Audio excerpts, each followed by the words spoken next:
está grabando la cámara ahora. Bueno, el celu, uno. Para, Borrarles. decime cuándo. 1, 2, 3. Listo. Bueno, gente, sean bienvenidos a esta sexta edición MK Ultra, parte 2. Es la segunda edición. Es la sexta edición del programa. bueno decir eso. Sí, por eso dije. Sexta edición, Del MK programa. Ultra, parte 2. Bueno. Bueno, gente. Sean bienvenidos a la sexta edición del programa, parte 2 del proyecto MK Ultra. Bueno, en este programa vamos a terminar de abordar lo que fueron los experimentos en que consistió el MK Ultra y vamos a ir a por qué se cerró cuando salió a la luz y cómo está actualmente la cosa. Sí, gente. Vamos a hacer un leve resumen, muy leve, recontra leve, de lo que fue el episodio pasado, porque como va a pasar una semana de cuando lo subamos, yo sé que mucha gente no se va a acordar muy bien. Ni yo me acuerdo. Aunque nosotros ya lo tenemos bastante fresco porque estamos acá, lo acabamos de grabar a la otra edición. Lo único que hicimos fue tomar un descanso de 5 minutos, tomar unos mates, comer unos budines, tocar guitarra y volver a la segunda edición. Ahora, sí, segunda parte de una segunda edición. El MK Ultra es un proyecto que se originó en 1955, o no, 1953, tras la Guerra Fría y experimentos que hizo el Oriente contra Occidente, digámoslo así, lo hagamos más fácil. En base a los experimentos de la Unión Soviética, tanto como experimentos de los japoneses, chinos y coreanos. Entonces USA no se quiso quedar atrás y abrió el MK Ultra con el 6% del financiamiento de la CIA. Sí, el proyecto consistía principalmente en esta guerra que se estaba dando, que no solamente era, al parecer, entre ideología, sino que era la lucha por el lavado de cerebros, por así decirlo, que era quien podía dominar más a la población en síntesis. Entonces vamos a hablar de algunos experimentos, de en qué consistían los experimentos, que es lo que nos quedamos en el capítulo anterior. Sí, sin redundar más, en el capítulo anterior se habló sobre procedimientos, sobre algunas cuestiones bastante zarpadas. La despersonalización de la gente, lo que causaba, etc. Sí, las drogas que le hacían, los experimentos que le hacían, cómo les borraban la memoria, te expresaban, o sea, está bastante completo, está bastante interesante también. Si les gusta lo morboso, van a saber cómo se creó el Soldado del Invierno, por ejemplo, que tranquila, yo pensaba que era joda cuando vi la película, o sea, no que era joda, sino que era ficción. Sin embargo, se ve que es bastante raro que se puede despersonalizar Sí, una persona así. en ese tiempo en el que está basado la película, Está digamos, creado en el mismo marco histórico. ese mismo marco histórico, o sea, con la diferencia es que estamos hablando de un proyecto de Estados Unidos y ese proyecto de Solo del Invierno era soviético, pero es exactamente lo mismo. O sea, los yankees hacían lo mismo. No piensen que eran los buenos, aunque la película los haga pensar que sí. Los yankees hacían lo mismo. Sí, bueno, y algunos de los experimentos más usados en el programa fueron la radiación y la inclusión de drogas, Sí. la inyección y de todo tipo de meterle drogas al cuerpo a los sujetos de experimentación.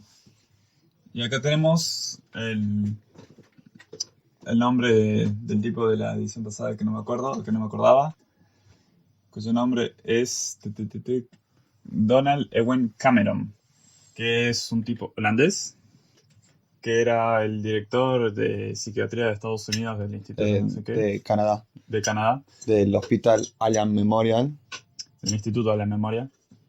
¿El hospital o el instituto? Hospital. Claro. Bueno, es que en una cita le decía instituto psiquiátrico. Sí, sí. Bueno, es un hospital psiquiátrico, un instituto psiquiátrico, es Es lo casi mismo. lo mismo, sí. El tipo este va a ser un hombre muy recurrente. ¿Por qué? Porque ahora vamos a descubrir de que estaba ligado por documentos, tanto como por testimonios, tanto como por juicios, a todo esto. Y creo que él, no sé si, Claro. no sé si lo estuve a inventar, pero creo que él aceptó que estaba ligado a eso. Claro, O sea, no había manera. No sé si él lo habrá aceptado, pero digamos que No había manera de que no esté relacionado. Claro, es el individuo que más pruebas se tiene de su culpabilidad y su participación en este proyecto en lo que es Canadá, no Estados Unidos. Y acá tenemos no vamos a leer más adelante, pero tenemos testimonios de gente que estuvo con él. O sea, es una idea. El tipo Bueno, de este, la familia en realidad, porque las personas que sufrieron sus tratamientos sí, no se eh, acuerdan. no pueden hablar, digamos, o sea, quedaron traumadas y no pueden hablar porque no se acuerdan, pero bueno, más adelante lo vamos a ver. Sí, este cabe destacar, este tipo es el que creó el proceso de despersonalización que hablábamos en el episodio pasado. Es decir, es un capo. Eh, la verdad que su método muy copado, ¿no? Dentro de la ciencia yo estaría muy orgulloso de crear algo así. Ahora, que cómo lo aplicaron, eso fue horrible, ¿no? Pero muy inteligente, ¿no? Cómo creó el proceso de despersonalización que está en el episodio pasado, si lo quieren Sí, ver, muy bueno. sufrimiento humano lo veo yo, El, pero tip- bueno, el tipo este, posta que es el que inventó esto de una palabra clave para activar ciertos procesos en las personas. Él fue el que lo aplicó. Así, digamos que es el creador del Soldado del Invierno, pero en la realidad, ¿no? Ese es este tipo. Entonces, está bueno que lo sepan. Es el villano más conocido.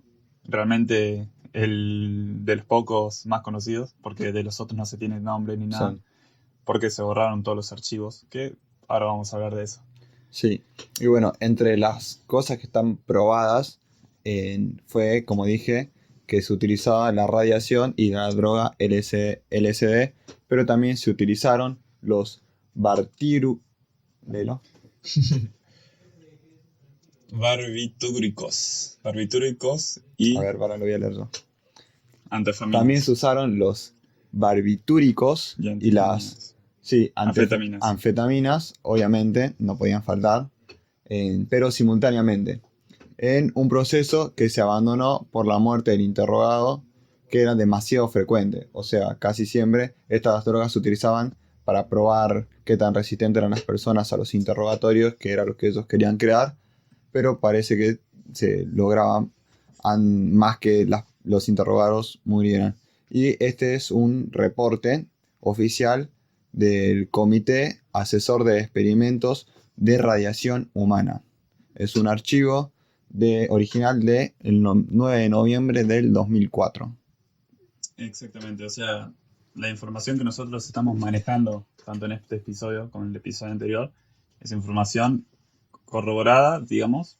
Digamos, hay una que no es tan corroborada, que por ahí son los testimonios y cosas así, que realmente es la palabra de la persona y obviamente juicios y todo eso. Sin embargo, esto ya es real, no es un reporte de radiación humana. Posta que en estas cosas no puedes decir que no pasó ni que fue diferente. Sí, también algo que mencionaba tiene el programa pasado era cómo contrataban a prostitutas para, para inyectar en la bebida a los hombres. Bueno, esta operación se llamó Clímax de Medianoche, Muy donde, bueno el nombre, está muy sí, bueno.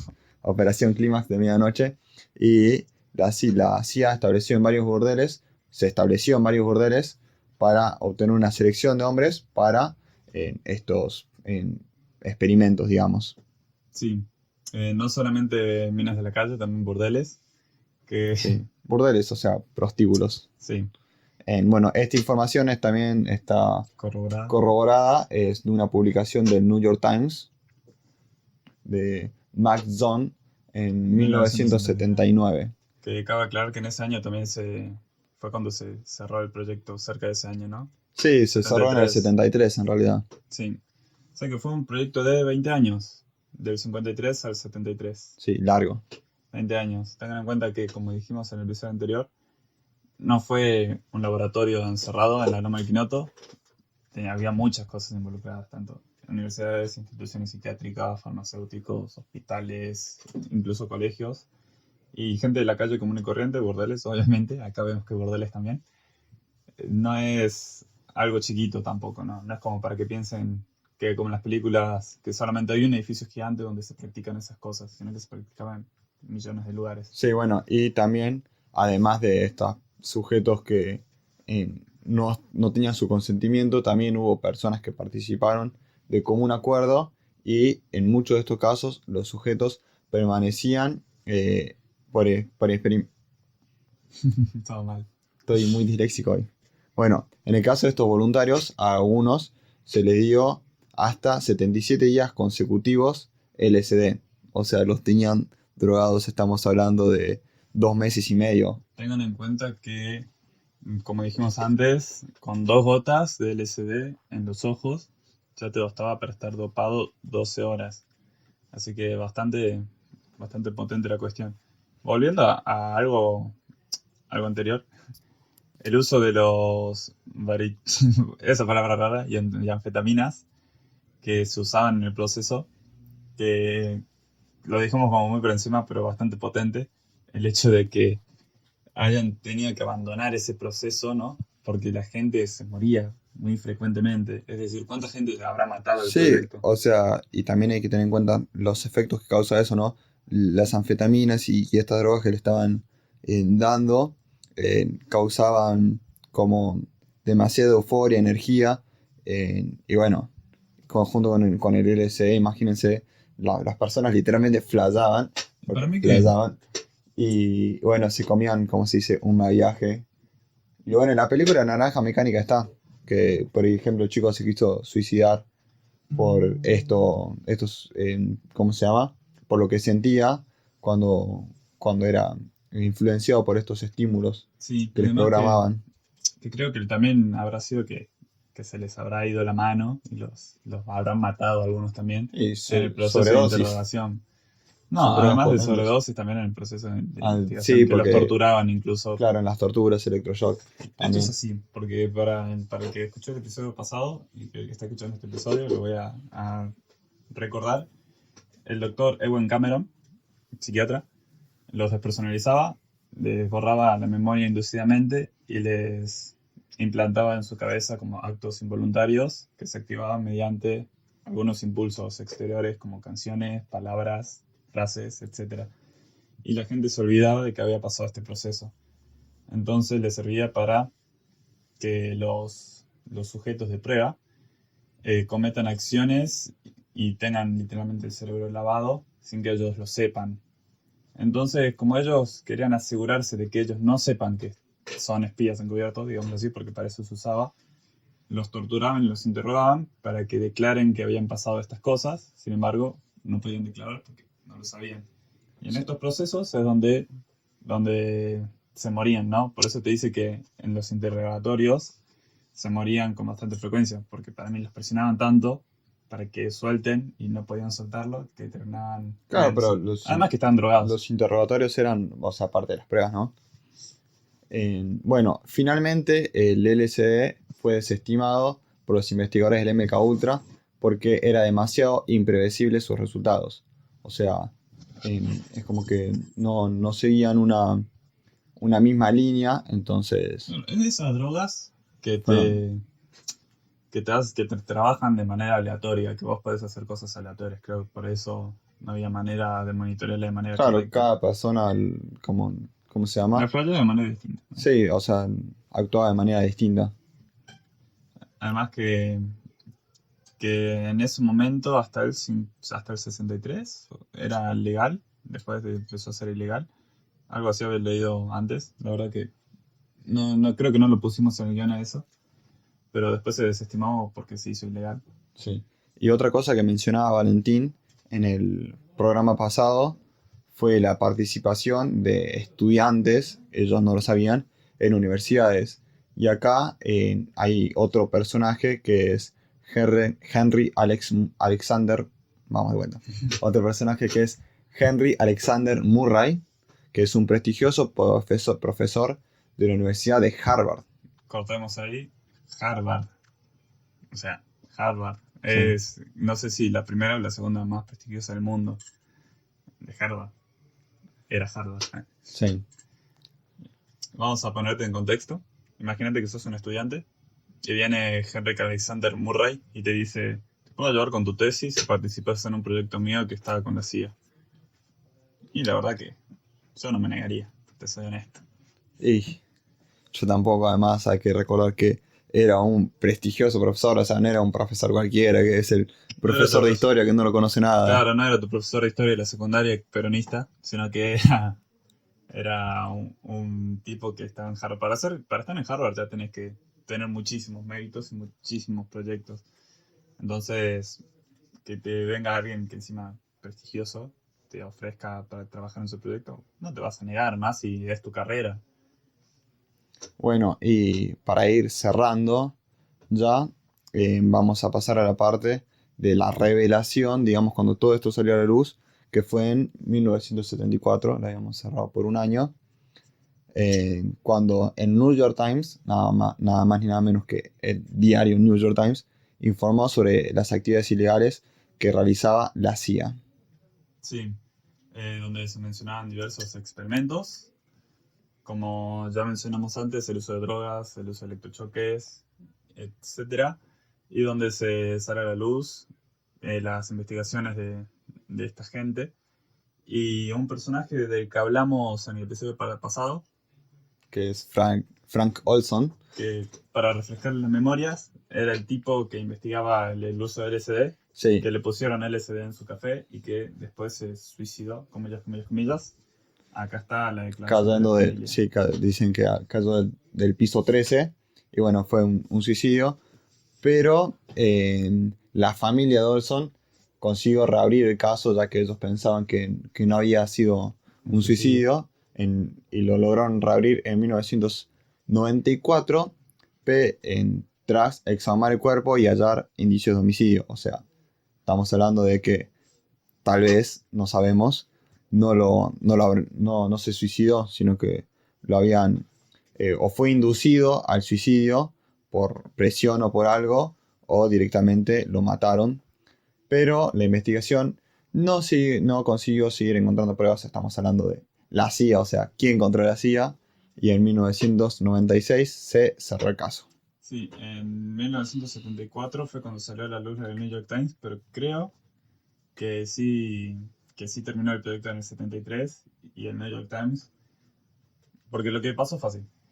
Terminó el proyecto y la CIA, como porque ya se estaban saliendo muchas indagaciones, muchos indagatorios y mucha presión, porque como dije, no era un proyecto chiquito en un solo lugar, sino bastante grande, bastante estructurado, y con la participación de otros países también como Canadá. Entonces, en algún momento iba a salir a la luz, también que pasaron 20 años, y entonces la CIA dijo, oh rayos, y se pusieron a borrar y quemar archivos entre comillas, no sé si los quemaron, lo habrán triturado.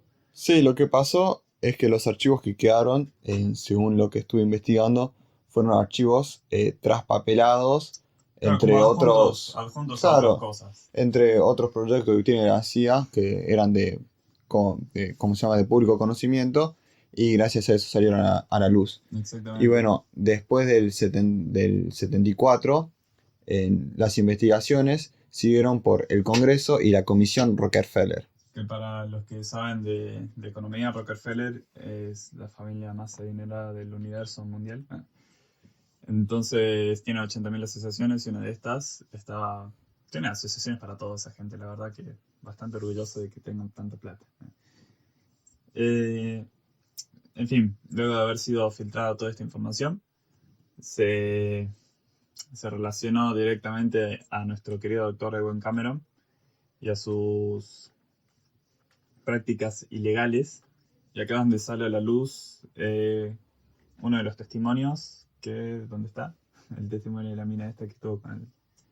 Sí, bueno, en realidad esto es mucho más adelante, pero no, quiero que terminemos con Ah, esto dale.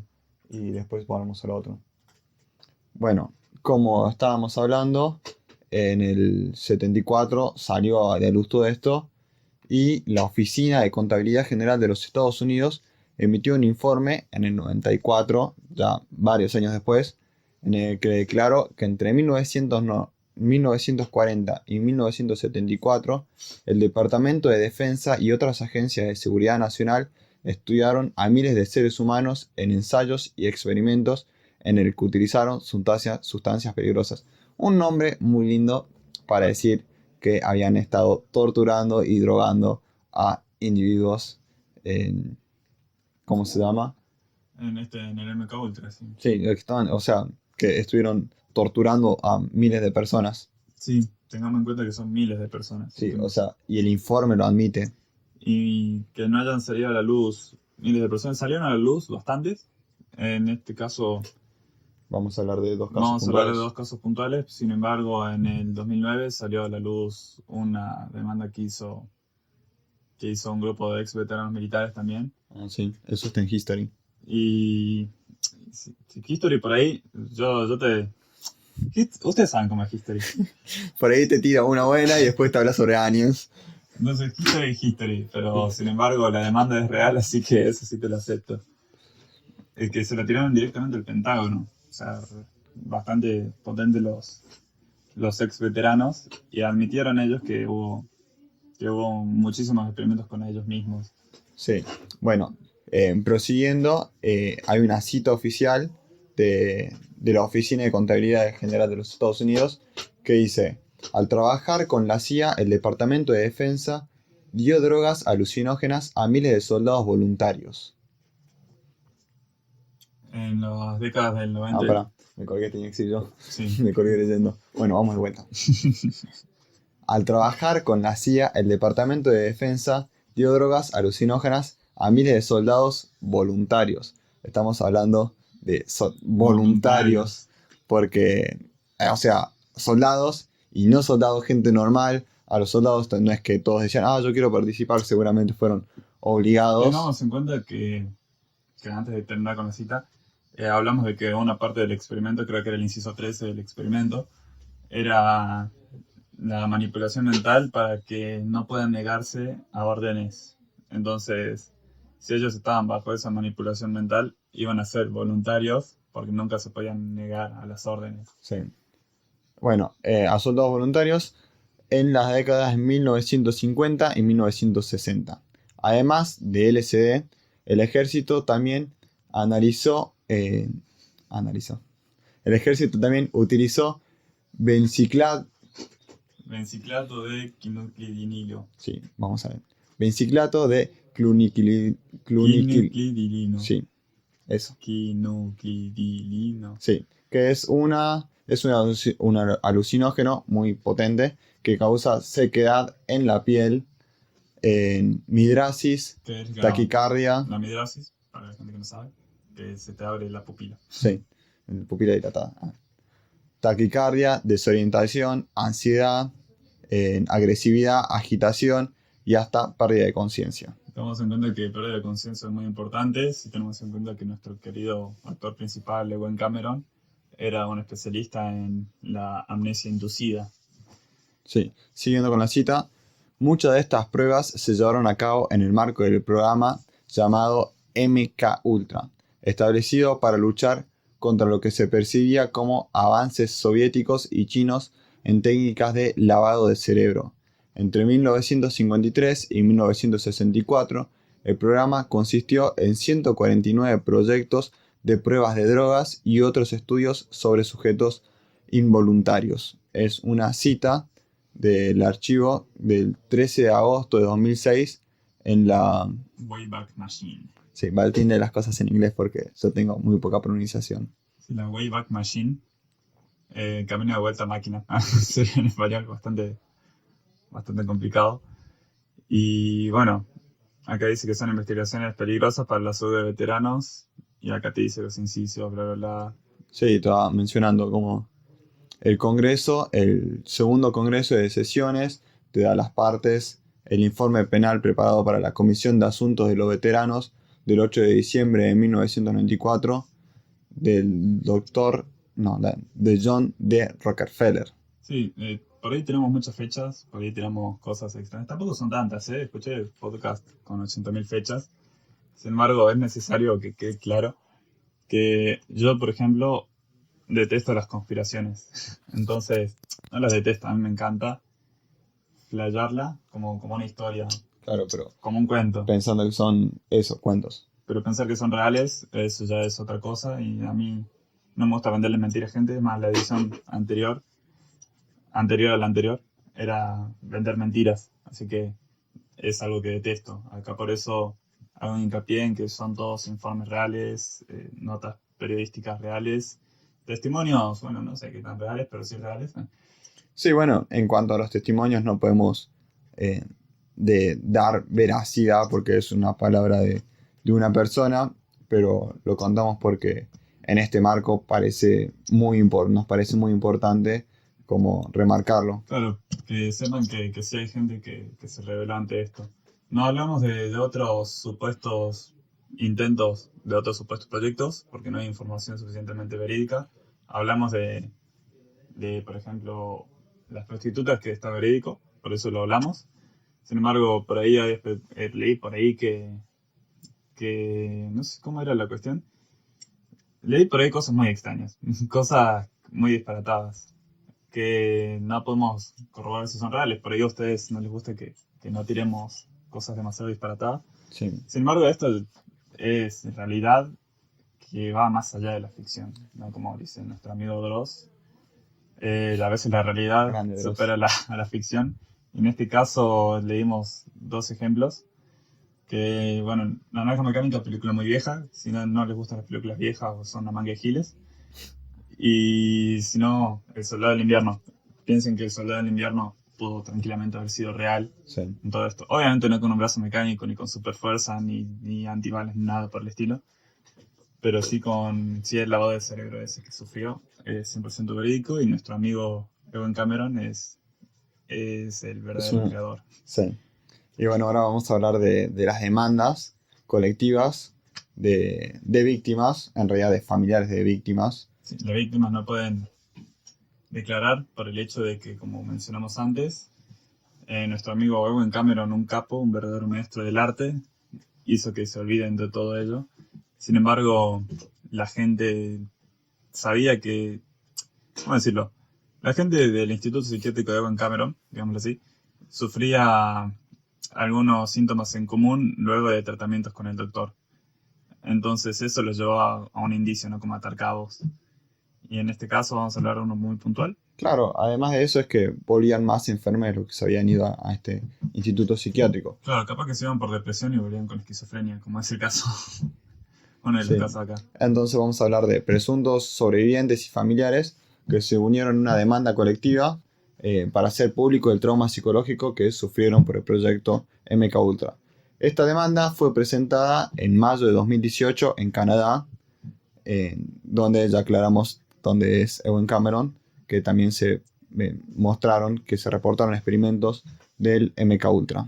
Sí, Ewan Cameron es de origen holandés, pero trabaja en Canadá. Sí, en el instituto en Island Memorial de psiquiatría, o sea, para pacientes psiquiátricos. Y vamos a hablar del caso primero de Philips Goldenberg. Philips Goldberg. Una de las... ¿Era Phyllis? Ah, sí, Phyllis. No es Philips, es Phyllis. Phyllis Goldberg. Una de los sobrevivientes que fue admitida en 1948 para tratarse de una leve depresión, y a partir de ahí verse en un estado cada vez más alterado y psicótico. Marlene Levenson, que era su sobrina, nos recuenta, y pongo voz de cita: cuando estaba con nosotros en los fines de semana, no se comunicaba y se reía sin ninguna razón. Su forma de caminar era muy diferente. No podía vestirse sola, no podía hacer nada por sí misma. Acá Philip también presenta señales de trauma psicológico, ya que reaccionaba con miedo a las simples muestras de cariño, y cito de nuevo: cuando ibas a acariciarla con solo un gesto, ella se estremecía. Eso me desconcertaba mucho, y sin darme cuenta, o comprendiendo que a ella le habían puesto unos equipos de electrochoque en su cabeza tantas veces que eso permaneció en su subconsciente. Desgraciadamente, Phyllis pasó sus últimos 20 años en estado catatónico, o sea, es un vegetal, como expresó su sobrina, así que bueno, a ella no se le puede interrogar ni hacerle más preguntas, pero bueno, ella, su sobrina, cuenta lo que le pasó, digamos, a su tía luego de irse a internar por una leve depresión a este hospital psiquiátrico. Y ahora vamos a hablar de otro caso que es el de Nancy Layton. Sí, antes de empezar con Nancy, tengamos en cuenta que, como dijimos antes, en los tratamientos de Ewan Cameron era drogarlos, y a la vez de drogarlos darle electrochoques para inducir amnesia, y luego dormirlos, y luego ponerle mensajes subliminales en su cabeza. y luego de eso volverle a borrar la memoria para que esos mensajes queden como procesos que se activaban. Y bueno, esta mujer en este caso, vamos a parar un toque porque se paró la cámara. No sé si no tiene más memoria para grabar. Ah, no tiene mucha batería. Bueno, no importa. Tiene 2. Tiene uno. Empieza a grabar. Como mencionamos antes, les borraba la memoria, los dormía, les volvía a borrar la memoria antes de ponerle... Le dejaba la mente en blanco para meterles mensajes subliminales que se activen de diversas maneras. Entonces, en este caso, la mujer que fue con una leve depresión volvió con una tremenda psicosis. Y ya ahora quedó catatónica. Sí. Y bueno, el segundo caso es el de Nancy Layton, que es otra víctima de la misma época. Otra víctima de la misma época. Ella era una adolescente que había llegado también para tratarse una leve depresión. Y según su hija, Angela Baldors, su estancia en el Allan Memorial le arruinó a la vida de su madre. En 6 meses, con los tratamientos que le realizó el Dr. Cameron, la convirtieron en una esquizofrénica aguda. Bueno, eso es lo que declaró su hija. Así que, bueno, no sabemos si esta información es verídica o no, pero de serlo es muy fuerte. Y el abogado Alan Stein va a ser parte del equipo de los demandantes, que él ya tuvo experiencias similares en los años 90, donde la Corte Federal de Canadá tuvo que compensar a 77 víctimas del MKUltra. O sea que este abogado ya tiene experiencia. Sí, tiene experiencia con MKUltrados, digámoslo así. Tengamos en cuenta también que lo que ocurrió y por lo que se descubrió más o menos la participación tremenda de este psiquiatra es que la mayoría de gente que iba con él salía peor de lo que iba. Y además, de alguna manera, después de que salió a la luz todo el MKUltra y que apareció el nombre de Cameron, ya como que todas las víctimas, los familiares de las víctimas, no las víctimas, se dieron cuenta de que habían sufrido electrochoques y todo ese tipo de cuestiones que hacía este señor Ewen Cameron. Sí, o sea, yo creo que la gente cuando el familiar volvió en peor condición se habrán preguntado qué habrá pasado y luego que saltó toda la luz, como que habrán conectado todo y les habrán saltado la ficha de lo que le había pasado. Sí, y bueno, además, eso que vamos a mencionar un poco, fueron miles de víctimas. Sin embargo, tengamos en cuenta que acá las mujeres estas que sufrieron fueron entre los años 40 y los años 50 a verse con el doctor Cameron.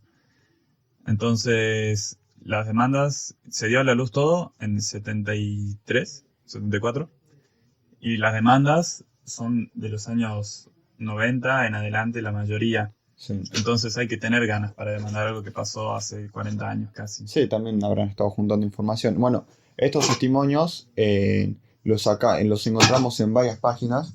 Útil el termo. Tiene el termo el muchacho. Por eso justamente los pusimos, no porque los encontramos en una sola, sino que vimos que se repetían los mismos testimonios en varias páginas y que es una entrevista por parte de una página de noticias de Estados Unidos. Sí, y con esto vamos a cerrar este hermoso tema. Como verán, en la actualidad, digámoslo así, ya no existe el MKUltra. Se cerró por completamente. Sin embargo, no dudamos de que probablemente haya otro tipo de experimentos, capaz ya no con humanos, porque es ilegal.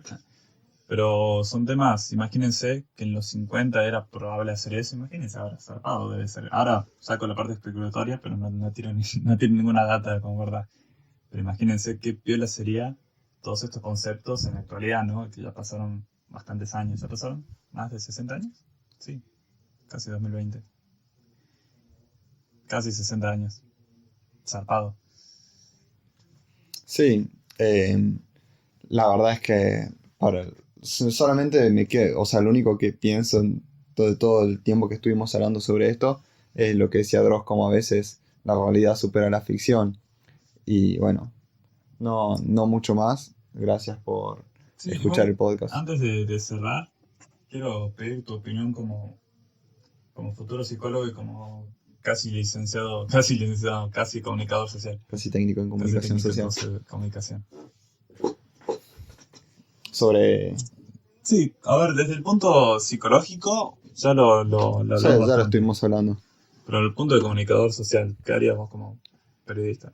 Comillas. Tu Eh, opinión como periodista. y la verdad es que justamente porque estoy estudiando comunicación, es que todas las cosas que buscamos, ¿cómo se llama? En nuestro board que hicimos, está todo con citas y todo con las páginas procedentes, porque no me gusta vender información falsa. Lo que me enseñan en la facultad y es lo que como profesional me gustaría y me gusta ya como estudiante practicar.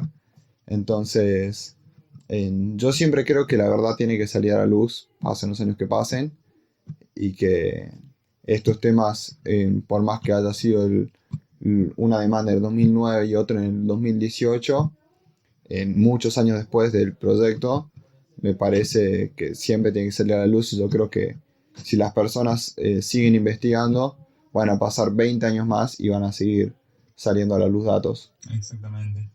Y bueno, armamos esto entre los dos más o menos. Emiliano creo que le metió más ganas.